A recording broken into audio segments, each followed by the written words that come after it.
नमस्कार, मी अश्विनी गोदे. ॲडव्हान्स खबर मराठी न्यूज चॅनलमध्ये तुम्हा सर्वांचं मनपूर्वक स्वागत करते.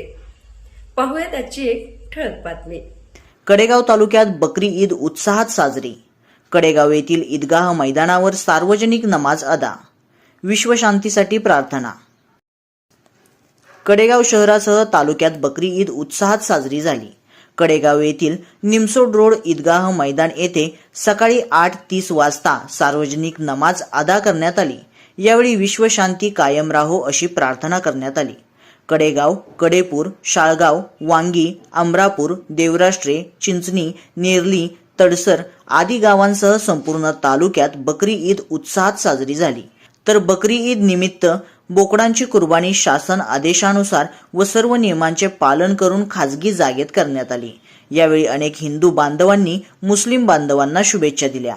यामध्ये प्रामुख्याने माजी मंत्री डॉक्टर विश्वजित कदम, आमदार अरुण अण्णा लाड, आमदार मोहनराव कदम, माजी आमदार पृथ्वीराज देशमुख, जिल्हा परिषदेचे माजी अध्यक्ष संग्रामसिंह देशमुख, शरद लाड, डॉक्टर शांताराम कदम, सभापती डॉक्टर जितेश कदम, संपतराव देशमुख, दूध संघाचे चेअरमन विश्वतेज देशमुख, रविराज देशमुख, ज्येष्ठ नेते चंद्रसेन देशमुख, कडेगावचे नगराध्यक्ष धनंजय देशमुख, कडेगाव नगरपंचायतीचे मुख्याधिकारी डॉक्टर पवन मेहत्रे, सहाय्यक पोलीस निरीक्षक गणेश कोकाटे यांच्यासह इतर मान्यवरांनी शुभेच्छा दिल्या.